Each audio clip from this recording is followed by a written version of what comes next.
This is Dave, Big Slow Bowser. Jay Rizzo. We are Memorabilia Kingdom. And welcome back to another Memorabilia Kingdom celebrity interview. We are on the line with Matthew Tybor of the Bunny the Bear. He is the Bunny. Welcome to the show, Matt. Hey, thanks for having me, man. So, can you tell us a little bit about yourself? Interests, hobbies, musical influences? Interests. I don't have too many interests. Smoking cigarettes. Smoke a lot of cigarettes. I like PlayStation. Yeah. Obviously music, or I wouldn't be doing it for this long, right? Right. I'm doing myself. So, as far as that, yeah, I mean, those are my interests and hobbies. What else did you ask me about? Your musical influences. Yeah, honestly, it's nothing like the stuff I write. I listen to bands like Brand New and my Manchester Orchestra and stuff like that. So it's kind of weird. Like, I don't really listen to any music, even with screaming in it, really. Wow. Aside from my own stuff when I'm writing stuff. So, you have your band, the Bunny the Bear, formed in, 2008? Yes, sir. Out of Buffalo, New York, so, which by my calculation, you've had like 28 members. It's like more members than Leonard Skinner. Well, yeah, Leonard Skinner, yeah. Yeah, I mean, they're not, no, I mean, this is what it was from the start. I've always written everything. I write every instrument. I write every lyric. I write every vocal pattern. I write everything. And originally, when I first started the band, I had full-time musicians for one lineup. And then after certain people start now wanting to tour and do stuff like that, I just started bringing in fill-ins because, I mean, there's really no reason. I consider it more of a project, you know what I mean? It's my baby. I don't really consider it a band. I consider it a project, you know what I mean? Mm-hmm. With, touring musicians who come on and play my stuff. And I keep them alive. I keep them around as long as possible. It just depends, I mean, I've had issues with people. Some people can't handle touring. I've had my bad times. I've had my dark days where I'm sure I've pushed some people away who are good touring musicians to have around and very talented. But, I mean, as far as, like, Wikipedia saying, like, I've had, like, 30 ex-members, no, I've had, like, 5 ex-members. And then just, I guess, like, kids... fans get really stoked when they meet a new person like on the road, and they just add them to the Wikipedia. Or the person playing with me, the 18-year-old guitarist coming out for his first tour gets really excited, so he adds himself. You know what I mean? And there's names on there I've never even heard of too. There's names on there I've never heard of. I mean, I've seen like names on there that I know are like fans' names I've met at shows. People just add themselves. I don't even know anymore. I was like, wow, he's got P-Funk All-Stars going on. Yeah, I mean, I could have 1,000 ex members. I don't know, man. Whatever you want to call it. It'd be nice if I could, like, come in, like, direct contact with Wikipedia and be like, we need to get this changed, because it just makes it look like a very inconsistent, being, you know what I mean? It doesn't really, like, having 30 members is pretty ridiculous, you know what I mean? But I mean, as far as that, yeah, no. I mean, that's not how it works with this band. I have, I've had a few bears. Those are the only people I consider permanent members when they're there. But aside from that, I mean, it's just touring musicians. You're getting paid to play. Yeah. And it's a lot of younger guys who haven't toured and they want the experience. They want to meet promoters. They want to network with other bands. So, it's a good thing for them too, I think. I don't really see a point in having a full, like, actual legit band that I call a band when I write everything, only because this is like such a special, this is my baby, you know what I mean? Right. I'm very protective over, what's said, what's done, what's put out there, and I mean, there's no point in fixing something, in my opinion, that's not broken. And when you have a bunch of people who are actual members and you're a band, bands write together, you know what I mean? Right. And that's what you do. And then you have too many cooks in the kitchen, and it's just, I don't think there's anything musically broken to fix. I mean, we've had plenty of things broken in this band over the years, but I don't think it's ever been an issue musically. Well, I've only recently gotten into some of your music. It's some pretty crazy stuff, guy. Why the name The Bunny the Bear? Well, what are you listening to? So you're YouTube and watching those old 2008, 2010 crazy videos, aren't you? Yeah. I know what you're doing. Oh my gosh, that's the first mistake. That's what I hate. My least favorite thing in the world is that as soon as you Google my band, it comes up with like Isle, which is like a fan favorite that I've played way too many times. And I wish I didn't have to anymore. But and stuff like that, which isn't really. I mean, every album we've progressed. I mean, we changed. I mean, I changed the sound quite drastically almost every album. I mean, there's never been a consistent sound. So, but as far as the Bunny and the Bear question, I literally was just sitting at my computer one day writing music. I think I don't know, what was, 2008, I don't know how old I was. I'm 27 now. But I was just writing music, and I said, I'm going to start a band called the Bunny and the Bear. I'm gonna run around in crazy little kids plastic masks and just do obnoxious stuff. It wasn't meant to be taken serious, and it wasn't meant to go as far as it did. You know what I mean? Last thing I thought is, within 2 years, I was gonna be signed to Victory, or touring Europe and stuff like that. It was very. I was blessed. You know what I mean? All I did was start a band. It wasn't really a serious thing at first, but I really did put a lot of time and effort into constantly pushing out new material and demos and music back into my MySpace days, and just it ended up becoming my primary focus in life. Matt, Victory Records. Yeah. How did they cross your path? I had a friend at the time named Seth, and he's like, he literally was just like, yo, let me manage your band, I'll get you signed. I was like, yeah, okay, cool, you can manage me. And he literally got me signed to Victory within like a week. Wow. So, he literally, I guess he hit up Tony. Tony dug the stuff. He flew, he paid for us to come out to Chicago. We showcased for them, and, later that night we were he was like, they didn't say anything. It's really interesting because when you do a showcase for Victory, like, you'll be playing in the, they'll rent out a studio or something or a venue, and they'll have a bunch of people from the staff there, and they'll just be standing there with their arms crossed, staring, nothing, no reactions, nothing, no speaking, nothing, and you're just playing, and you don't know what the hell they think, you know what I mean? And then at the end, they'll shake their hand, they'll be like, okay, I'll be in contact. You know what I mean? So we were like, we didn't even know. I remember being nervous as hell. I'm pretty sure I downed about like 8 Jack and Cokes right before I went in there, just in case. And then we were at the hotel later at night. He hit up my manager, and he was like, who's your lawyer? Let's do it. That's cool. Yeah, and he's always been very supportive of me, especially. I always feel like me and him. I know you hear a lot of things about Victory, but I always feel me and him have always had an interesting relationship.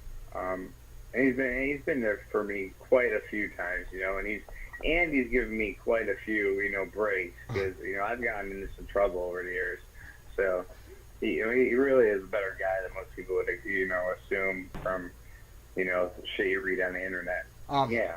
What are some of your favorite songs you like to do live? Live. I honestly don't even know, man. I've been playing the same set aside from like the last tour for probably the last couple of years. I really haven't switched it up much.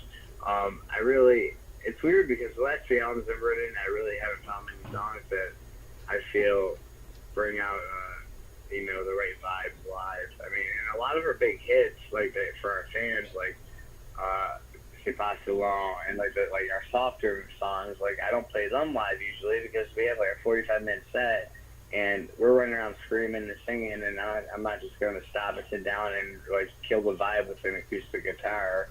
So I don't know. I've always enjoyed playing Lonely, in like Flynn. Trying to think of stuff from the last album that I've actually got. Love, Trust, and Compromise was fun. We played that a few times. We actually played it our first day to Warped Tour this last tour, and we butchered it. Oh my gosh, it was horrible. But it was terrible. It was great. Like our first date on Warped this last year was embarrassing. But yeah, there's a lot of songs I enjoy live. I don't know if it's so much the enjoying now. It's kind of just muscle memory. So I think it's kind of past the point where I don't even know if it's like if I'm enjoying it or if I'm just doing the thing. You know what I mean? Especially with the older songs that are from like 2008. I mean, half of those songs I wrote even before that. I mean, there's songs on the last album, like 2 albums ago, that I wrote when I was 15, and I rewrote and I just finally recorded and changed up a tad in the last like 2 years, and I'm 27. So I mean, I think as far as playing songs live, I don't think we've really switched it up enough, which we're going to start doing now because the new stuff I'm working on is freaking absolutely killer. Cool. But it just becomes kind of redundant, you know what I mean? It becomes kind of just, it's nice tonight, let's do it again, and you don't really think about it, you kind of just play it. Sometimes at the end of the night, I don't even remember if we played this song. Like, did we play this? Because it just goes by like that, I mean, that probably had, maybe a lot of that might have had to do with the excessive drinking, too. I mean, I don't know if you know, but I just quit drinking. I'm like 34 days sober. That's awesome, man. That's awesome. Yeah, when I met you, I met you last May when you guys were in Butler. I played drums for Over My Dead Body at the time, and we hosted that show with you guys at Lindora Hotel. You seemed, quite fond of the drinks back then. So yeah, you sober now. So how do you keep your mind occupied? How do you keep your mind occupied away from that noise, though? I don't know. You said I seemed really, really into the drinks. When you played with me. Yeah, you were. Yeah. No, I mean, dude. Honestly, I can tell you honestly, for probably the last. I don't remember. I mean, I've played maybe 2 sober shows. It's like I don't know, probably since 2011, 2010. I've had probably, there's a night where I probably had 40 drinks before going on the stage, and somehow I still don't miss a word. You know what I mean? That was an awesome show. I mean, I was thinking maybe you had 3 drinks. Like, he's shit faced. No. 8 Long Island, five Jaeger bombs. I've been realizing recently that there's been a lot of drama in this band for other reasons. I've had a lot of drama with my other vocalists and stuff like that from personal issues with them that they have demons they gotta tackle. But I've also realized recently, more so recently, that over the years, like I don't drink at home. I never have drinking at home. I didn't never really so I never really thought like alcoholic. You know what I mean? Like I understand how you can be alcoholic and you can go home for 3 months and not have a single drink, but then I go on tour and I can't go on stage without drinking and being drunk. You know what I mean? And always be another one and another one. So I finally made a decision to get over the anxiety. It all started with that. When I was younger, I never drank. And just going in front of people, I'm very anxious. I'm very if I'm not intoxicated, I'm very to myself. So I think it just kind of built up over time where it became a habit, and I just became a very just a nasty drunk. You know what I mean? If some people just have like allergic reaction, like they're allergic to alcohol, you know what I mean? Or it happens over time where you just can't, you never know. I could be in the best mood ever and then just be pissed off for no reason or this and that, and it's just I realized that I literally I don't know, I ended up probably dead sooner than later with I was drinking. I've had so many other bands on tour with us, have to come up to me after a set and be like, I can't believe you just you have a voice every night. I don't do vocal warm-ups. I don't do this. I don't do anything. I get drunk. That's what I did. You know what I mean? I got drunk and I played. And, I've had a rough last year of my life. I've been through a divorce, been through a lot of things, moved cross country twice. I think I got arrested for, just a couple months ago, first day moving to Florida. I got a domestic battery for getting in a fist fight with my brother. Oh yeah, I read about that. That was just silly. And drunk. But it's always, but I realized the key to all my issues is the drinking. Like honestly, I'm a dude. When I'm drunk, I'm a douchebag.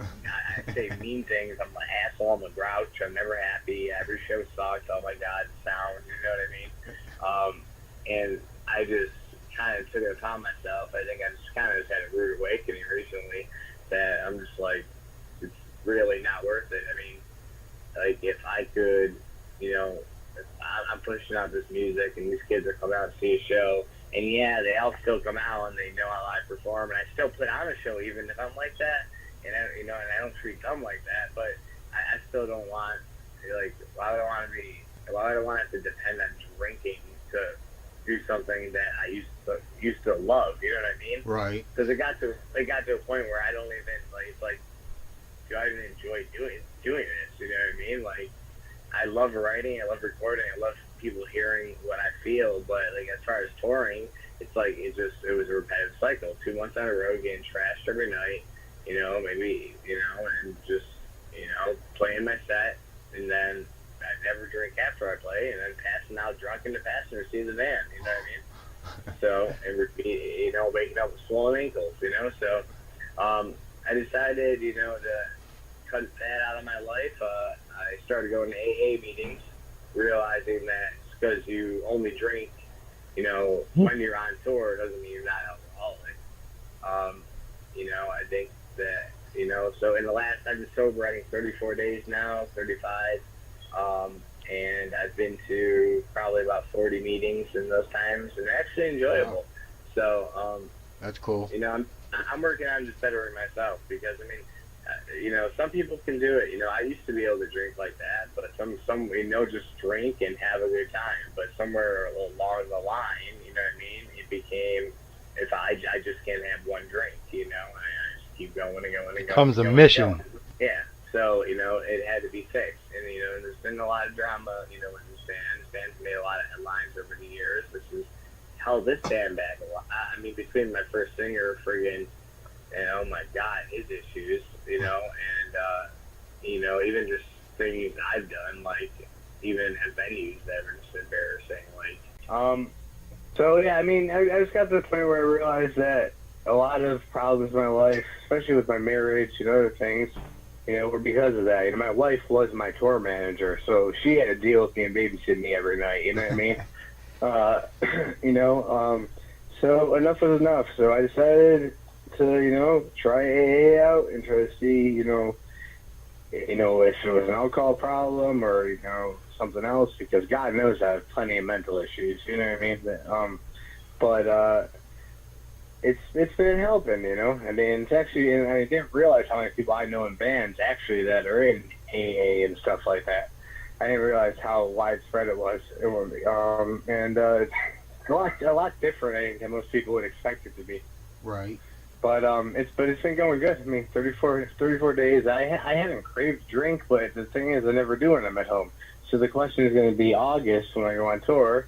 You know, I plan on setting up, you know, finding a meeting in every town before the show and just keeping my head up, because, you know, that's the atmosphere, you know what I mean?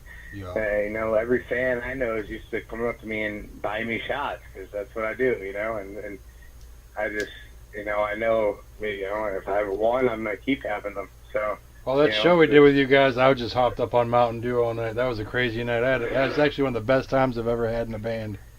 Was it? Oh, it was amazing. I had a great time. Yeah, I bought that, our guitar player at the time, he says, hey, you got to buy a direct box for Matt. He doesn't have one. So, all right. So we drove an hour and a half to Guitar Center, picked up a direct box, and specifically for that show and specifically for you, and I don't think it ended up getting used. Well, I appreciate that very much. I don't know if did someone tell me to do that night? So I would think I would have thanked you, but if I didn't, I'm sorry. Oh, no, it was all good. I was like, I bought this. I had to get this. What am I going to do with it now? I should have just gave it to him. Like, I don't have any use for this. Yeah. Yeah, that's all. You can do something. Yeah, I don't know, man. You should have got me a sign and sold it on eBay. Oh, you did? Oh, you guys, you and your dick-headed bunny that you put on my snare drum. Oh, I don't remember doing that either. See? Yeah, see what a night! Sterilized my issue. You know, I'm just. But it was a great show nonetheless, though, man. Happy trying. But it was a great show nonetheless, man, and you just congratulations. No, I appreciate it. And that's one thing at least I can appreciate over there, is that I know that, you know, thank God, luckily I was capable of performing at 99.99% of my shows, which is pretty much physically impossible for any vocalist, you know what I mean? usually a singer, a vocalist is drunk and they're fucking horrible. You know what I mean? For some reason, I've always been an anti-musician, from the start, where I've never done vocal warm-ups. I drank tea for a while, but I don't lose my voice unless I'm sick. I think, I had tonsillitis once, and I still screamed for like 2 weeks straight until my, tonsils were the size of baseballs and I had to go home. But, I've always been an anti-musician in that aspect, and, which, yeah, I'm not bragging about it, 'cause I don't think it's a good thing. I think it's a terrible thing. You know what I mean? Maybe if I wasn't, I wouldn't have gotten to the level I was, where I had such a dependence on drinking just to go on stage because I couldn't handle the anxiety playing in front of people. You know what I mean? Right. That's why I was glad to be a drummer. Because I go up there and act like a crazy psycho. It's because I'm drunk, and but there were times when when the band started where I didn't drink and I did the same thing. So I know I'm capable of doing it again. It's in me. You know what I mean? It's just keeping a positive mindset, or keeping my mindset on the prize, because there's it's either make it or break it time. This band's been through a lot of shit. I've been through friggin' babysitting heroin addicted singers to, getting new singers that don't pan out, having to send them home, getting a girl singer who gets pregnant, you know what I mean? So, and now I brought actually my second beer back, the one that I had kicked out a long time ago, and shit's amazing. Everything's been great since we've been back. We've been demoing. We have a whole new album demoed out. It's just our as of right now. I mean, I guess we're listed as a Victory Records artist, but I'm done with my contract. I'm a free agent if I want to be. I can go wherever I want or do what I want. So at this point, I think we're just at a point where we're trying to decide, and luckily with a sober mindset and a business mindset once again. It's been a couple of years. What I want to do, if I want to, gotta find another label to go out with, or maybe go crowdfund, which I know would probably go pretty well because we have some pretty really big supporters, or something like that. Just because I have a full album that just finished today. It's just not where it needs to be. I need the money to, I've already spent probably $15,000 out of pocket, and I'm broke. You know what I mean? Mm-hmm. Just to do this without a label paying for me. And I'm used to a label giving me a front. You know what I mean? But I'm off the contract technically, and they're not in no rush to put out another one right second with me. I mean, we're on good terms, but I think it would be awesome for like an interview like this for that to happen for you, like crowdfunding and that get it out there today. Well, I would do unique things too. I would have to. I would say I'm used to a pretty big recording budget, and like as of right now, the songs, the space they're. I have a full album done, but the space they're in, I'm not. I want them to be perfect. This album, in my opinion, is the best stuff that's been written, and by PvP by far. Aside from that, I like the album Food Chain.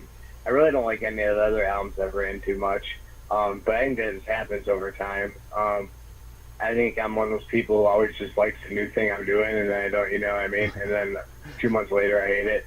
But this stuff's really good, and having Joe back has been really nice. A lot of fans weren't too stoked about the girl singer idea, and they seem pretty, pumped up about, having Joe back. I mean, obviously it's not Chris. They always wanted Chris, the original, but I mean, me and him are friends of 10 years, and just with the problems that he has and the demons that he's facing, that's stuff that I can't, I'm running a business, you know what I mean? Yeah. Right. So it's like, there's only so much you can do for someone, and I've even talked to him in over a year now since I've kicked him out, or actually since he left the show after we got in a fight, you know what I mean? Like, because of what he was getting himself into and doing every night. You know what I mean? I don't have a problem even now. If I'm not drinking, I've never had a problem with musicians doing drugs or whatever they want. Do whatever the hell you want to do, as long as you can put on a show. If you can play your set and it's not killing you, and you're not killing yourself, you know what I mean? Do whatever you want. I don't care if you do a lie on blow or whatever. It's not my business. I don't care as long as you can perform.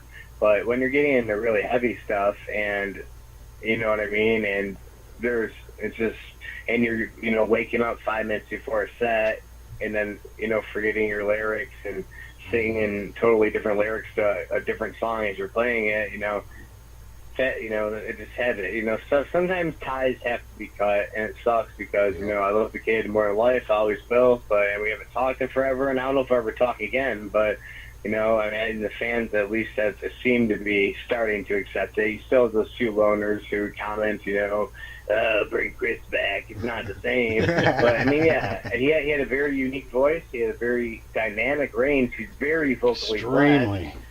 but, like, what do you want me to do? This is my band, it's my baby. He was singing my words and my melodies. He had a beautiful voice. Same damn band. It's always been my baby. You know what I mean? It's just someone else singing, and if you like it, you like it. If you don't, you don't. I can't do anything about it, but I'm not going to stop because someone isn't capable of professionally doing a job, So, I mean, I'm not saying, I mean, trust me, I've been very unprofessional plenty of times in the heavy drinking times. But I'm talking about from a drug aspect, you know what I mean? What's the website our listeners can go to for TBTB merchandise and other fun stuff? Well, I mean, as of right now, obviously Victory's going to keep selling our shit. I mean, because honestly, even if we crowdfund, we still might, like Tony already offered, we still may distribute through Victory. We just won't be releasing through them. You know what I mean? We're just not going to be a Victory Records band. So they might distribute for us, but that's about it. So we still have a good relationship. So they still do have a bunch of seat merch. I'm sure they will for a long time. But right now, I mean, I would go to thebunnythebear.bigcartel.com, and I would pick up something there. I just put out a limited edition, 250 copies. I found our first EP ever recorded in 2008. I saw that on Facebook. Yeah, it was like a week after I started the band. We recorded 6 songs in one day, in like 6 hours, and they are ridiculous and obnoxious and insane. And I put them together with some old. And I've been looking for years. I finally found one of the original burns. We never made copies or sold it or anything. No one's ever heard the songs. Wow. So I've been looking for years. I found them, and then I found a bunch of my original demos I did on a computer mic from like Kmart. And my and Fruity Loops in my bedroom. So it's it's an 11-track CD. We have about 50 copies left. I think I have like 250 right now. I kind of just put it out there as like kind of a collectible for the diehard old school, fans who really want to know where we started out, and they can see that there was a point where even if you think we suck now, well, we sucked. You know what I mean? Like it's crazy stuff. Like my producer, the dude who I became good friends with and recorded every album with until this one, Doug White at Washington Studios in New York. He, I don't even know what he could have been thinking when my crazy ass, at 18 or whatever, went in there with this music that was just totally out of the box and wacky. Because, I mean, if you think our older stuff that you find on YouTube is weird, nah, the EP stuff's way crazier, and way more obnoxious, and way more dirty, and way more vulgar, and it's out there. But we have copies of that up there right now. Very cool. I did a limited press of our first full-length album, Pre-Victory. I did a limited re-release, remaster. We only did 200 copies of that, but the place actually ended up printing like 250 copies. So I think we have a few of those left up there. Nice. And we do a lot of collectible limited edition paintings and stuff too.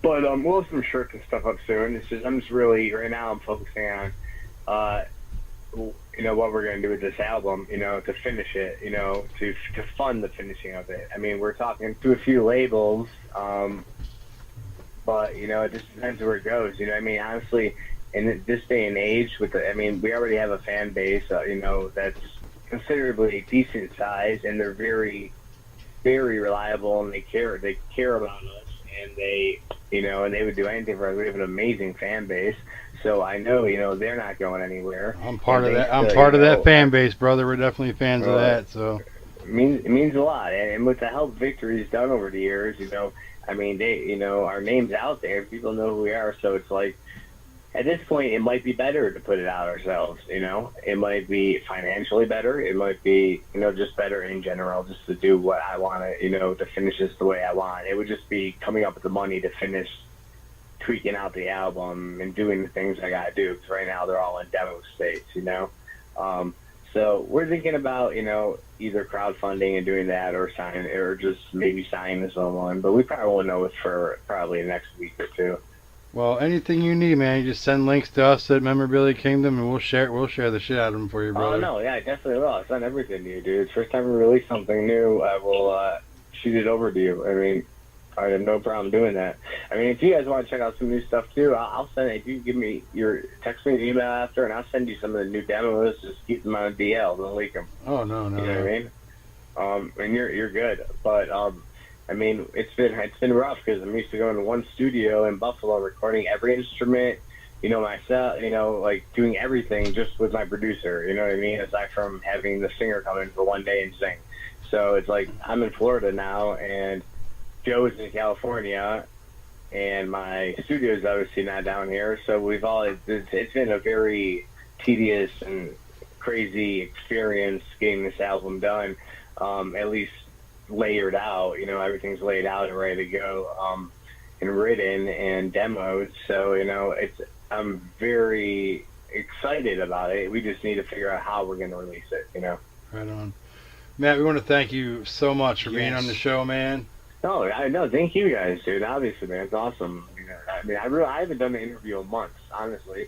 Last time I did an interview was 8 months ago, probably. I just haven't been doing interviews at all. Last time I did an interview was 8 months ago, right after I got arrested. So, just to clarify things with that. But, a lot's changed over the last few months, and there's going to be a lot of new stuff coming up with Bunny the Bear, and it's going to be a nice little fresh start. This new stuff is killer. It really is. And I think with sobriety and everything, I finally got that clear mindset where I think I'm back in line and focused again. So I'm really excited to bring some stuff out to these fans who I think deserve, a killer album. So Very nice. Back to your roots, sir. yes, sir. Well, thanks a lot, man.